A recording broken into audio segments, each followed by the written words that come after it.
When it comes to hatred against NHL players, it's either unjustified or you have 500,000 Google search results to people who hate them.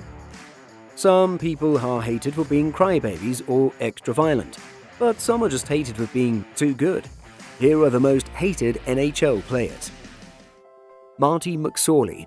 Marty McSorley was always a rough person, a goon, or an enforcer depending on whom you asked. McSorley was a forward and a defender who excelled at defending teammates, most notably Wayne Gretzky. He was renowned as the Great One's bodyguard and played with him in both Edmonton and Los Angeles. However, McSorley earned a permanent presence on our list with an incident that occurred during his final NHL game. McSorley was suspended indefinitely by the NHL on February 21, 2000, after hitting Vancouver's Donald Brashear in the head with his stick. Brashear sustained a severe concussion. This flagrant assault resulted in criminal assault charges being filed against McSorley. He was given 18 months probation. He never played another NHL game after that. Dale Hunter. Dale Hunter was a player that everyone wanted to have on their squad, but no one wanted to play against. He appeared in 1,407 NHL games for the Nordiques, Capitals and Avalanche, totaling 3,563 penalty minutes. In his NHL career, he had 11 seasons with more than 200 penalty minutes. Hunter's most infamous moment was in Game 6 of the Capitals-Islanders playoff series in 1993. The Islanders' Pierre Turgeon grabbed the puck from Hunter and scored a goal that effectively ended the series. Hunter attacked Turgeon and separated his shoulder a few seconds after the game ended. Hunter was suspended for the first 21 games of the next season, the longest punishment in league history. A punishment that, in my opinion, isn't enough for people who don't subscribe to our channel, so make sure you do. Sidney Crosby. Few hockey fans would dispute that Sidney Crosby is not one of the top players in the game today, but even fewer would argue that he's the most despised. There are 607,000 results for Sidney Crosby hatred on Google. Most people refer to the Penguins' capital as a whiner, diver, or complainer. There's also a Facebook page called I Hate Sidney Crosby, with over 2,600 likes that feature pictures and plenty of comments from supporters explaining why they loathe Crosby. The simple truth is that fans of the other 29 teams despise Sidney Crosby, most likely out of jealousy. Whatever you think of Crosby, nearly every fan would like to have a player as talented and productive, when healthy, as Sid the Kid on his team. Claude Lemieux. Claude Lemieux was regarded as one of the best clutch players of his era, but he was also reviled for his ability to get under rival players' skins and for crossing the line into dirty play. During a game between the Montreal Canadiens and the Calgary Flames, one of Lemieux's most memorable incidents occurred when he allegedly bit Calgary forward Jim Paplensky.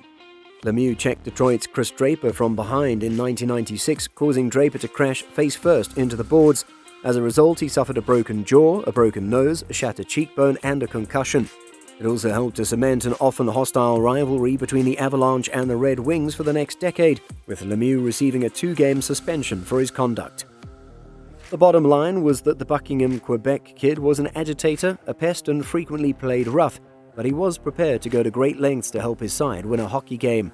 As a result, 4 Stanley Cups were won by 3 separate teams, as well as the rage and hatred of opposing players and fans across the NHL. Eddie Shaw.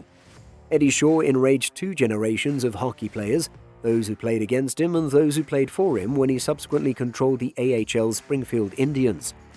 Shaw was one of the hardest and meanest players of all time. His legendary hit on Ace Bailey from Toronto terminated Bailey's career and nearly killed him. Later, the 2 exchanged handshakes as Shaw was participating in a benefit game to raise funds for Bailey and his family. He also notably battled 2 teammates in practice on grudges he harbored against them from their previous teams. Shaw was notorious as the Springfield Indians owner for cutting money and being harsh with his players in practice and when it came to addressing injuries. Chris Pronger. It's easy to see why Chris Pronger was despised in Edmonton. The huge defenseman wanted a trade out of town shortly after helping lead the Oilers to the Stanley Cup final in 2006. The Oilers haven't made the playoffs since, and Edmontonians despise Pronger as a result. Pronger was loathed around the league mostly for the manner he played the game. The 6'6", 210-pound native of Dryden, Ontario, was a strong player who frequently crossed the line and injured opponents. The most memorable incident occurred in March 2008 when Pronger was suspended for 8 games for stomping on Vancouver's Ryan Kesler's leg.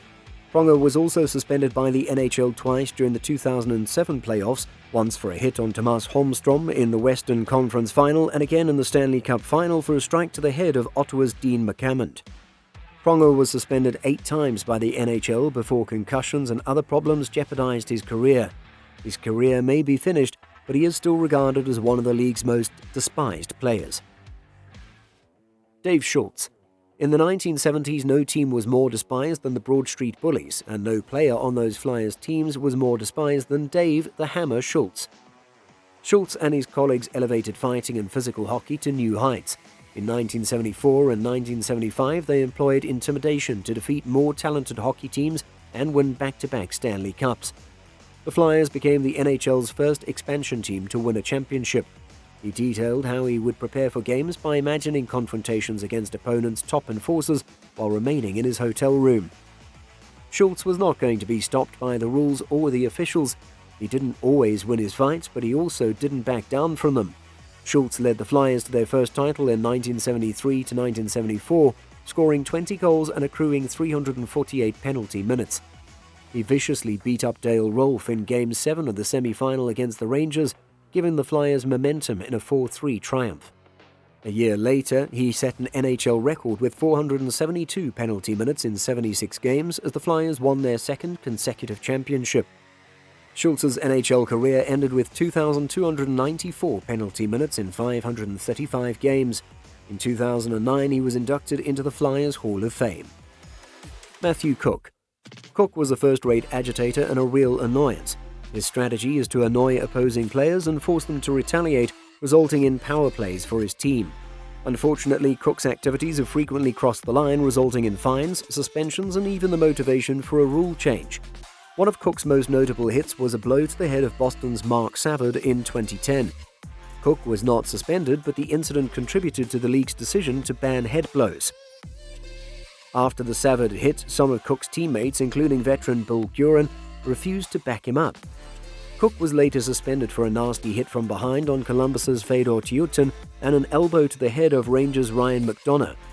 Cooke swore to modify his ways after those 2 incidents, but he remains a player despised by the majority of fans and many players across the league. Ulf Samuelson. For much of his 16-year NHL career, Swedish-born defenseman Ulf Samuelson was the most despised player in the league. According to opposing players, Samuelson frequently went for the knees when he hit, and Mike Modano of the North Stars even accused Ulf of purposefully injuring players. When told he was loathed, Samuelson said, "I don't care, that is my responsibility." While there were other incidents, the most memorable one of Samuelson's bad behavior was in the 1991 Eastern Conference Final against the Bruins when he punched Boston winger Cam Neely in the knees. Neely never healed entirely from his injury and was never the same player again.